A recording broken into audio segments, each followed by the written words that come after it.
Your Highness, how has the transition from being a prince to academia been from you?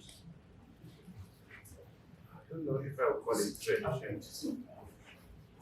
But let me start by saying I would like to share that with you. It's going to die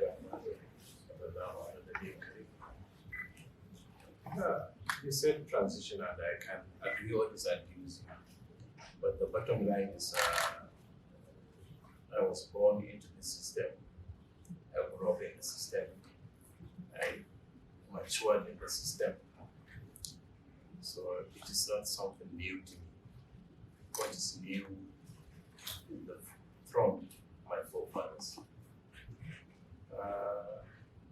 It has not been easy, especially taking into consideration the present day situation generally we are facing. Because as a leader,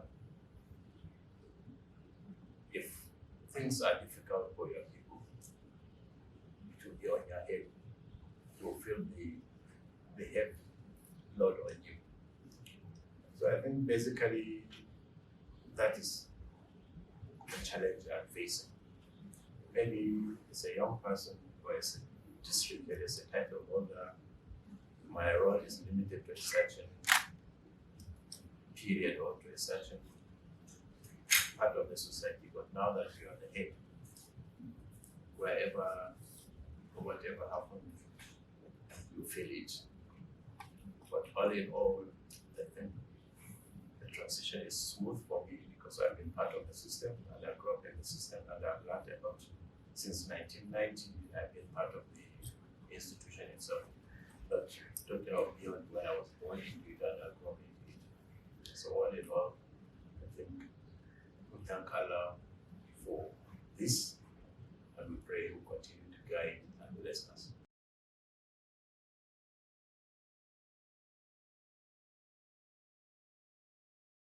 Well, whoever is from the royal family will pray and hope that one day he will succeed his forefathers to be the head of the throne. But it's not a do or die affair. It is something that is destined. You know, your senior brother can become, your junior brother can become, even your son can become an emir in your presence. So wishes and prayers are the same for whoever comes from the royal family. But at the end of the day, it is God that decides who becomes an emir and who doesn't become one.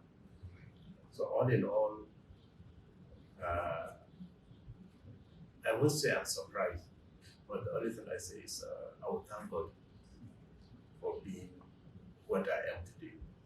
And I happen to be an emir, not because I'm wiser than anybody, not because I'm richer, and not because I'm stronger. It is the will of God that I become an emir at a point, and at any point in my life, finish, I will leave. So I thank Allah for this, and I pray you continue to guide and bless me.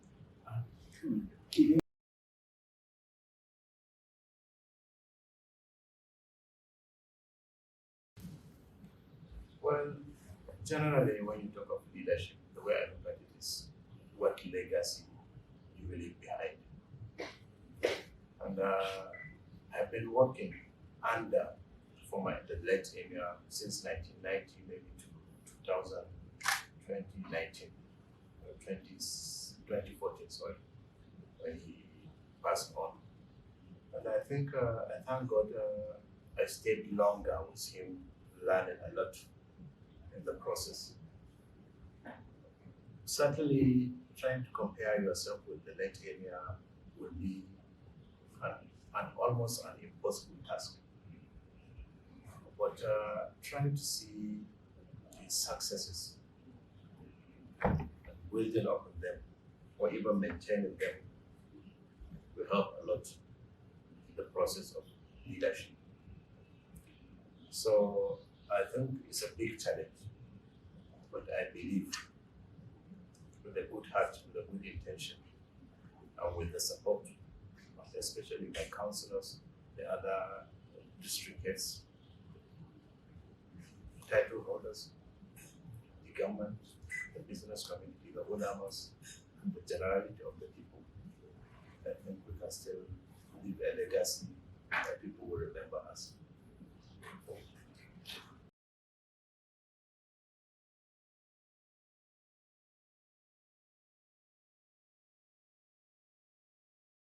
The secret is believing in what you think is right. Culture and tradition, like we say, is part and parcel of one's life. And if you lose your culture, you lose your tradition, you will be nowhere in your life. So people tend to believe in their culture and tradition. I mean, people of Kano. And I always feel happy when I see the younger ones following the tradition, because a lot of wise people say, if anything you see a young or younger generation following passionately, it will never fail. So I believe first and foremost, the people who believe in the culture, they believe in the tradition, they respect it. So the work is done halfway. The only thing is you need somebody who will lead in believing that culture and tradition and building upon the legacies left by our forefathers. So I think basically what our forefathers did in all these years, sacrificing everything to make sure the tradition and the culture stand, help us a lot, and the people, the followers also believe in that. Well, when you talk of leadership in the traditional institution, you are talking of seeing the legacy of your forefathers and how you can maintain it or improve on it. And I think basically that is the secret of my success. Like I said, I've been in the system for 30 years, and I think I've learned a lot from those that I come after. Those that I did meet while they were leaders, I read a lot about how they managed the emirate and how they put everything together for the success of the state and the country at large. So I just happened to be lucky. I was appointed a district head at a very young age. And I stayed with the late Emir for 24 years or so. So it helped me in shaping what I'm doing today.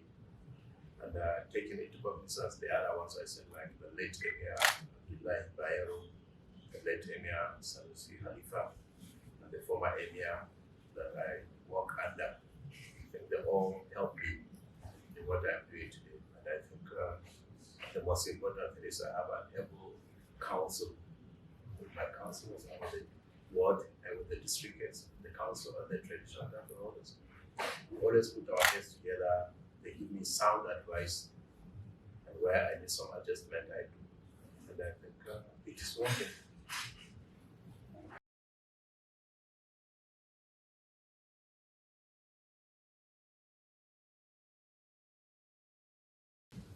Well, we'll talk of my personal view.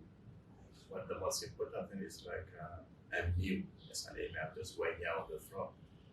if somebody like Adafino, for who has been there, my late father has been there for 50 years, and other traditional religious leaders who have been there for ages. If the consensus is there is need for a constitutional role, who am I to say no or to object? I think I will believe in what they believe. I don't have any reason to think otherwise. But at the same time, I believe the role the traditional institution is playing as custodians of the society culture, custodians of the tradition, and as religious leaders is big enough for any traditional ruler to manage and to work towards improving it.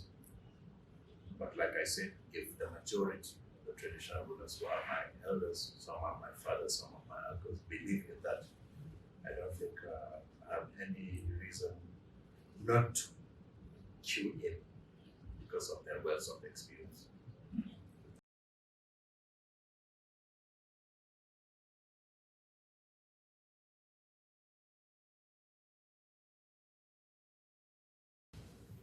Well, things are really hard generally, and we're not thinking of the culture or the education in general. When you look at the society, everything has been degenerating. The society generally, from the governance to the clerics, to the ulamas, to the traditional institution itself, to the business community, to the civil servants, let me put it this way, and even individuals who are independent in life. I think things have not been too good. But we need to put our heads together, all the segments of the society. When it comes to girl child, like I keep saying, it is so important in our society because educated girl is like educated in our society or community. So in whatever way we think we can contribute, we will do that. And I think along the line, I had a meeting with about 2, 3, or 4 groups about this girl child education. I have a council member who gets a section of which is the Council of Education, and we are working together with other stakeholders to see how we can contribute in overcoming this problem. It's big, but with goodwill, I believe. When we put our heads together with the government and the various international NGOs that are coming to meet us, we are working towards that, and I think gradually we'll find some of the solutions and continue from there.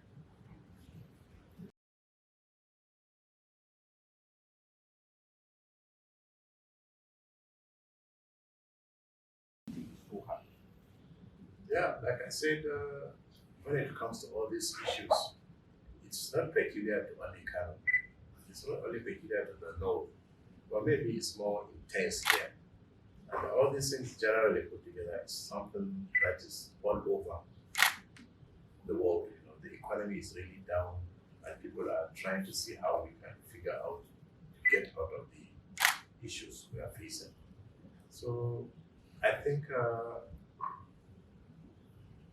I talk to the government almost on a daily basis about these issues. But it's not something that I'll come out and tell that I'm doing this or I'm doing that, but I know in my position as an emir and somebody who can always have ears of the government, I will do my best to keep talking to them, to keep advising them based on what we always discuss in the Emirate Cup. And I believe the government is listening. Maybe at any point, our ideas, our appeals will go through. Though I said economy is down, but the most important thing is we're trying to influence individuals who are fortunate to be rich enough so that they can see how they can contribute to the efforts of the government, and generally people will benefit out of it.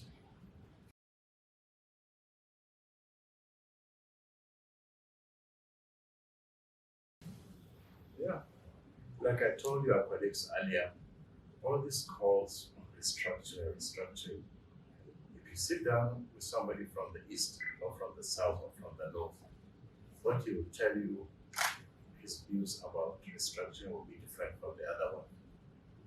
It's like there is a lot of confusion setting in all these talks. But deeply, when you look at it, these are just individual views. Most of them, not only individual views, but they are based on selfish interest.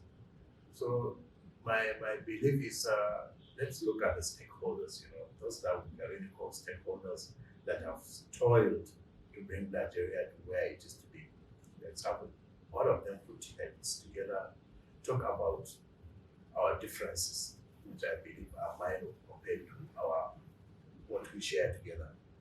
And I believe if all the stakeholders, the government, the traditional institution, other segments of the society will put our heads together with a sincere mind and a clean heart, Allah will help us and will reach a solution to all these problems. But like I said, the way you see me go around, it was all part of what I can contribute to the unification of this country.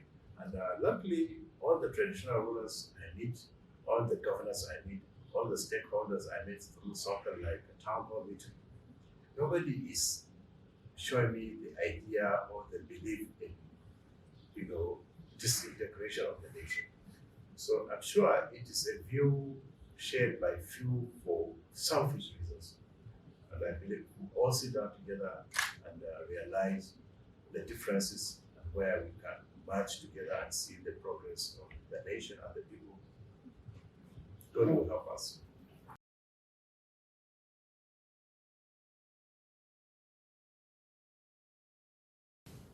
I think what Kano is doing, everybody wishes to do it as well, because no leader will be happy seeing his state or his community in disarray. But the most important thing is you have a dedicated leadership. You have a government that cares, about the security of the state. Not that other governors are not dedicating their, resources to the security, but the governor is trying his best. Other segments of the society, the traditional institution, the ulamas, and the business community are all contributing, especially in prayers, to see how we can avert any security problem in the state. I think God is answering our prayers. And we are not only praying for Ghana, we are praying for other states and the nation at large. So I will call on everybody in the society, because it concerns everybody. Let everybody have a little contribution of prayers, of advices, of divergent views, so that we can put our heads together and see how do we solve this issue. Because this issue of insecurity is within. It's like you see people living for 50 years, 60 years together. All of a sudden, they have become enemies. Why? There must be a reason. And I think if we sit down and look at why these things are happening, a lot of problems will be solved gradually. Thank you very